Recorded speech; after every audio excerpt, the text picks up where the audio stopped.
guys, it's Moira Kucaba. I am so excited to be here with you guys. I'm gonna refresh my computer screen to make sure, this is something I always do, to make sure I'm in the right group. Okay, I am in the right group. I'm so excited to be here, you guys. Congratulations, you are the NLC class of 2021.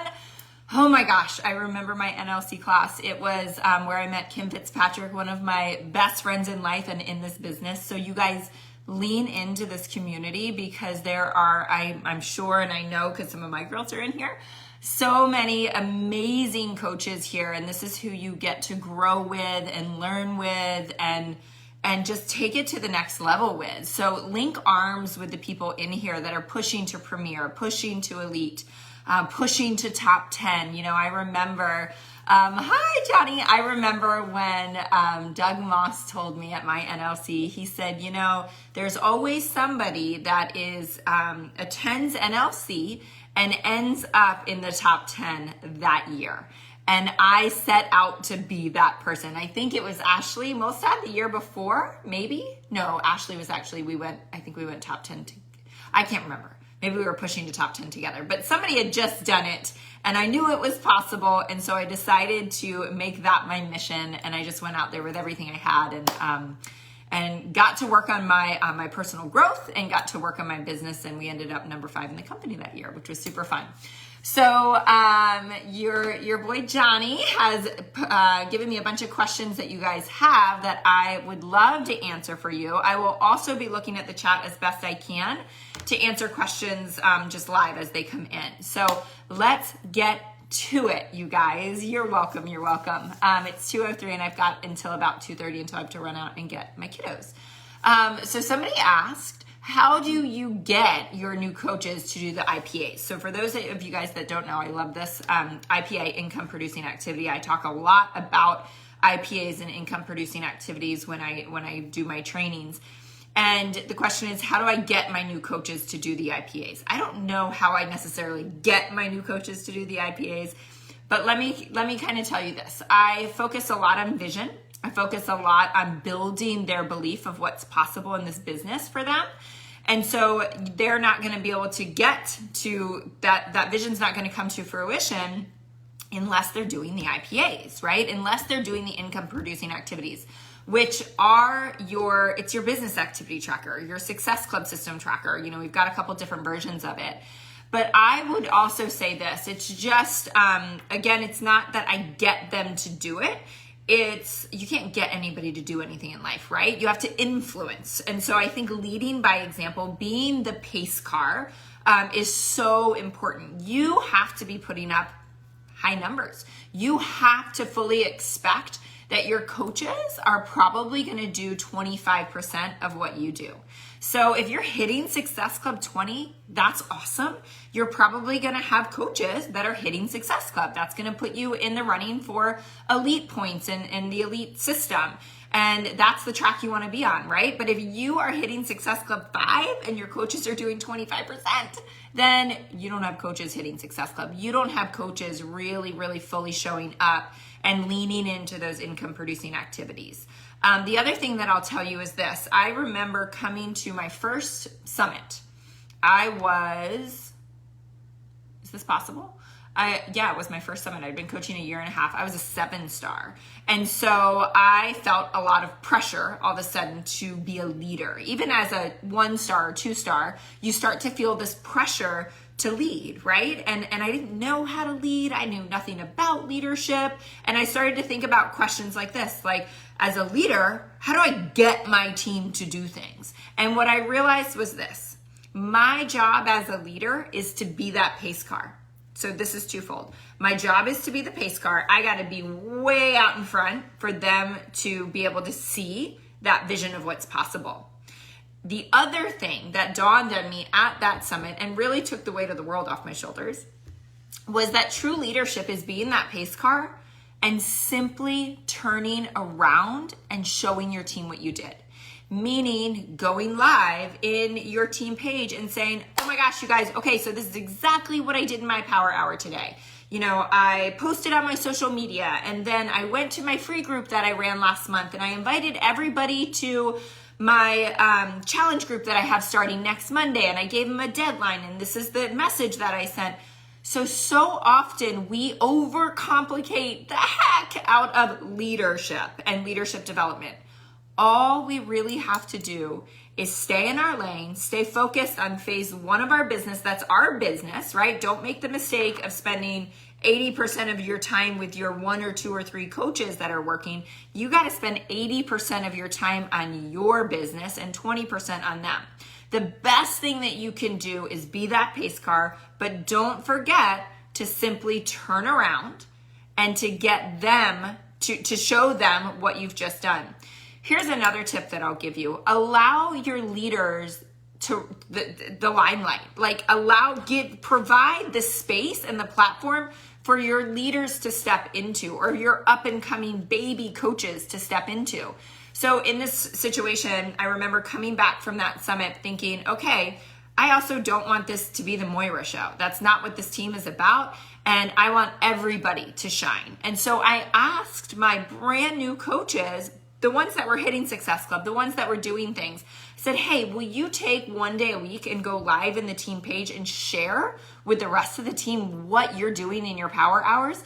Because you're crushing it. And that needs to be shared. And all of a sudden, their confidence would build. Their belief in themselves would build. They would feel immediately as they are a leader on the team. And that starts to snowball their business, right? But it's not ever the Moira show. My team knows, anybody that's on my team knows that it is a collective. We are all just linking arms, everybody trying to help everybody. Nobody knows it all. Nobody knows it all. So that was a very long-winded answer to your question. And then the second part of that was, is it the same process or what's different? And I asked Johnny about this, and he said, I think they mean in regards to getting your older coaches to do the IPA activities or your newer coaches. And I think it's the same thing. I think it's also continuing to craft a vision, to help them craft a vision for their life. So often I ask my coaches that are struggling 2 questions. When people come to me and they're kind of taking their foot off the gas in their business, or, they're not really doing the things, it's twofold. What is their vision, and why have they lost sight of that, right? Like it's my job as a leader to remind them of their why and remind them of the heart reason behind the hustle. Because so I'm always asking my coaches, like, are you reading your vision every single day? Not once a month, not once a week, but every single day. I lead by example. I tell them, I pull out the piece of paper. I read it today. I read it yesterday. I read it the day before. I read it the day before. I was on a plane last week. I read it on the plane. 7 days a week, I'm reading my vision, and I'm sharing that. I'm turning around and telling my team what I'm doing. So they're seeing that even as top coach in the company, I am leading by example. Even as top coach in the company, I have to do these things every single day to stoke my own fire and to remind myself why I'm going to put in the work, right? So that's number one. You got to hold them accountable, right? You can do things like collective team power hours and all of that. But the other part that I was going to bring up when I'm talking to coaches, whether they're old or new, that are somewhat struggling or taking their foot off the gas, is where are they in their personal journey? I can guarantee you that almost 100% of the time, when my business starts to flatline, when my business starts to dip, when I start to get frustrated, and even this happens to me all the time, and I'm like, I can't, my Success Club numbers are down. I can't seem to recruit as many. My coaches aren't doing what I want them to do. First of all, you're focused on the negative. We can't do that. That's a whole nother topic. But where am I in my journey? Where am I in my fitness program? Where am I in my nutrition? Where am I in my personal growth? Because I can guarantee you, your business problem is not a business problem. Their business problem is not a business problem. It's a personal problem. They are not fired up. If you are crushing Transform, if I am crushing Transform 20 and feeling amazing, therefore I'm like, I care more about my nutrition. My nutrition's much more dialed in. I'm waking up energetic. I'm waking up like I'm on top of the world. I'm remembering that these freaking programs are mind-blowing, that they change your life, that I'm working out only 20 minutes a day. Like that is coming through. That's coming through in my stories. It's coming through in my posts. It's coming through in my conversations. It's coming through in my lives, in my challenge group. Like it's all coming through. The personal development that I was reading last night, like it blew my mind. That's coming through. If my personal journey is where it needs to be, my business is on freaking fire. But if I have a business problem, and ask yourself, sometimes you got to take a hard look at ourselves. If you are struggling in your business, where are you really in your vital behaviors? Are you really crushing your workouts? Are you really giving it everything you got? Are you taking yourself to the edge? Or are you going through the motions? Is your nutrition dialed in? Are you tracking it? Because if you're tracking your nutrition and you're on point, you feel amazing. Are you reading your personal growth every day? Right? You got to get real with yourself, and you got to remember that that's the number one thing you got to ask your coaches. And the other side of that, guys, is when we ask our coaches that, we build relationship with them. We build depth of relationship. My girls know that, my girls in this group know that when I reach out to them, I'm not saying like, send me your tracker. Let's talk about your Success Club points, and let's talk about this, and let's talk about this, like da-da-da-da. We're not talking that much about business. We're talking about life. We're talking about vision. We're talking about the struggles. We're talking about how to get a hold of their time.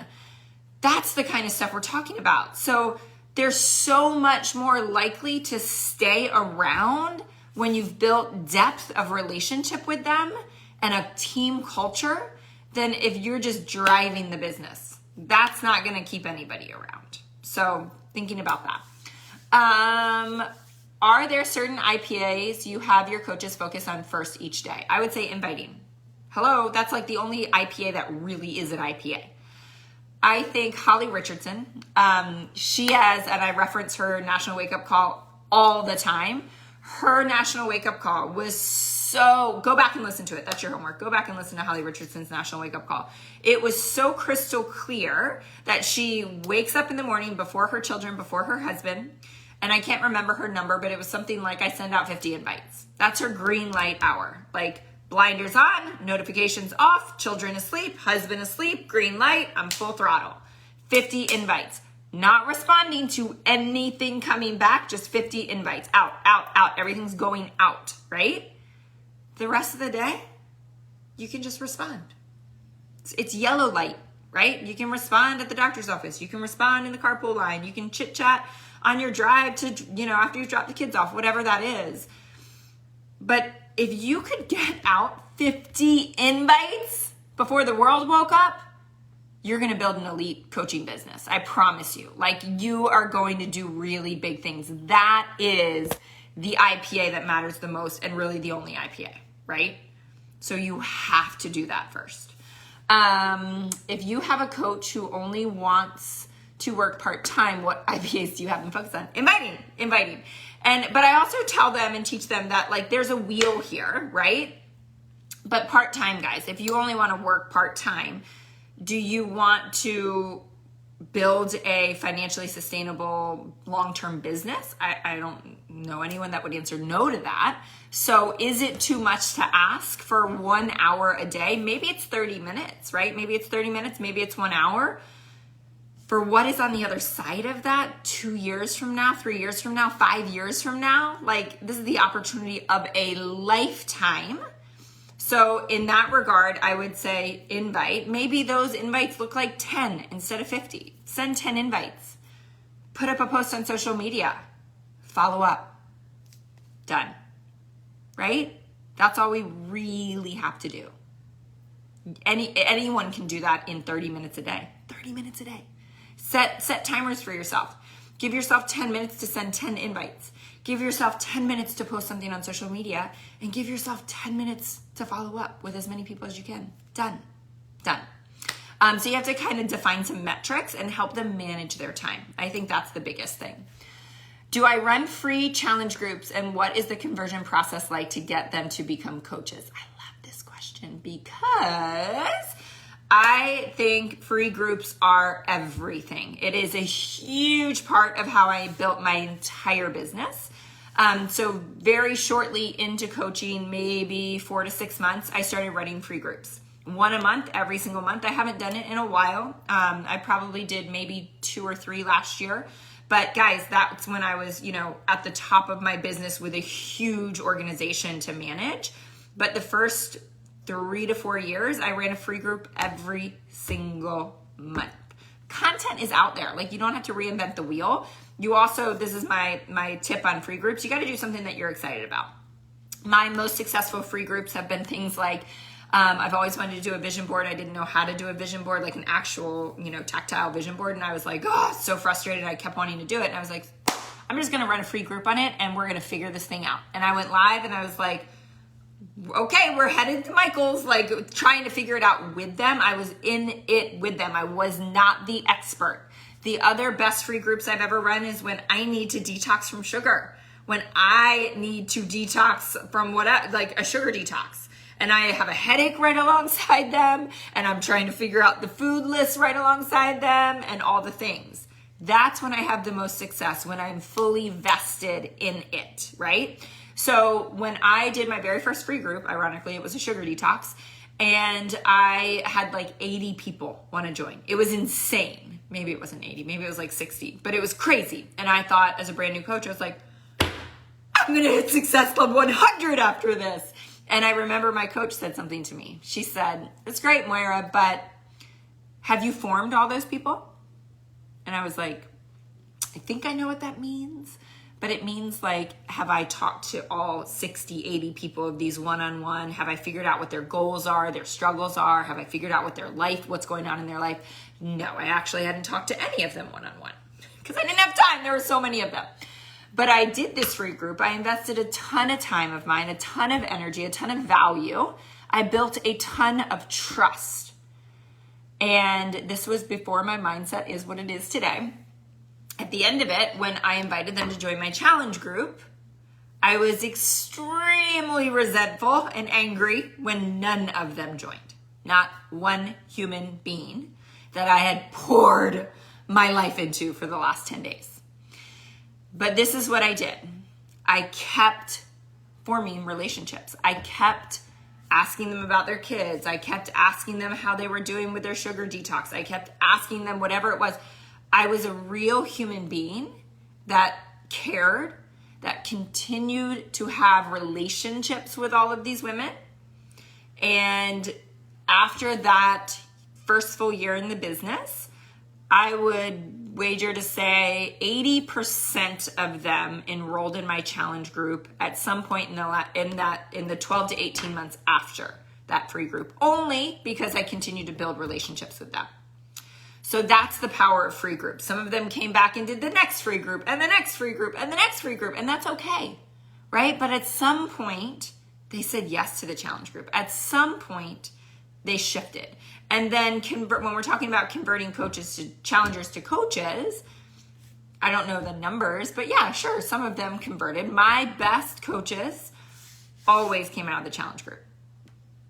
I have 10 more minutes left before I run out. And I want to share this with you. It just kind of came into my heart because I think this is so, so, so important. It has to do with that whole converting challengers to coaches. So I started coaching, and if you could repeat this in your own business, I think it's the best way you could build the foundation to a huge, huge business. I started coaching in July of 2015. I was on fire with how this had changed my life, and I had a deep conviction and desire to just pay the gift forward. Wasn't here for the money. I wasn't here for the rank, none of that. I just wanted to help other women. And so I went out there.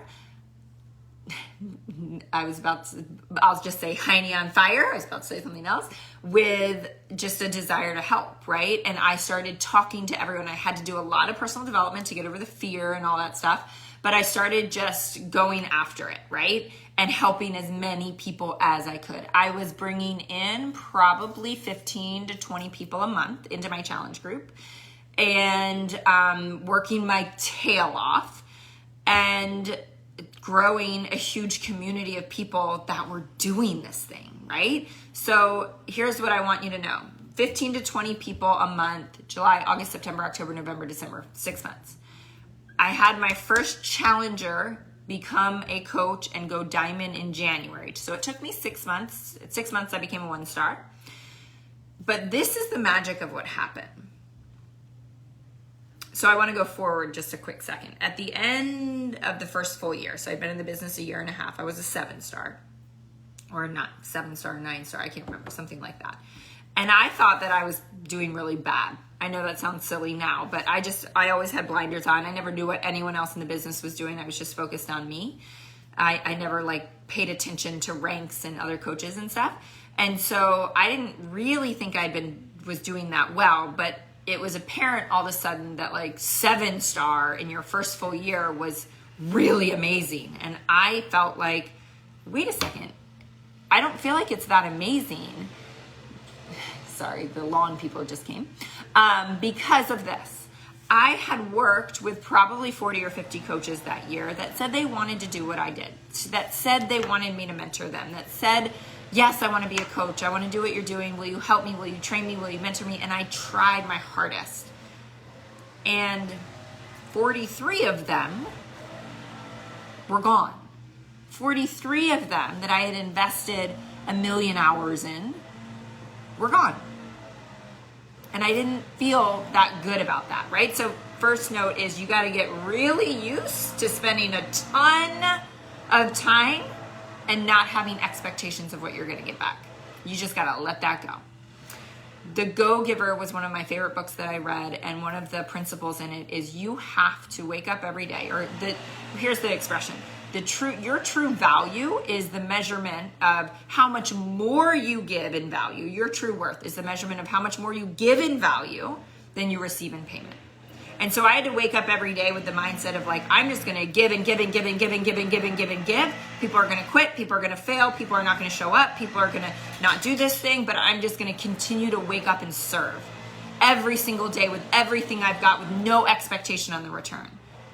And I believe that will lead me to success. So that was the mindset I had. But at the end of that year, I had these 7. And I love to kind of dissect and look at the why behind the metrics. And I thought, why these 7?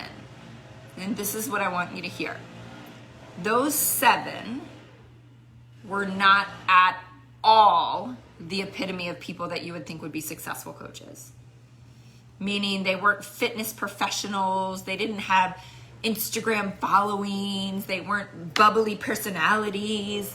They didn't have some type of background that served them here. None of that. None of that. They were just random everyday people. But this is what they had in common. They came into my challenge group and their life radically changed in the first. And they had that heart desire to gift it forward, right? They had that heart desire to gift it forward. So what had happened was I had become really close with those 7 people simply because their life had changed. They were taking part in the challenge group. We were a we thing. We didn't know each other before. Maybe acquaintances a little bit, but really didn't know each other. But all of a sudden, right out of the gate, I had 5 challengers who were bringing my challenge group to life, who I was asking to help me.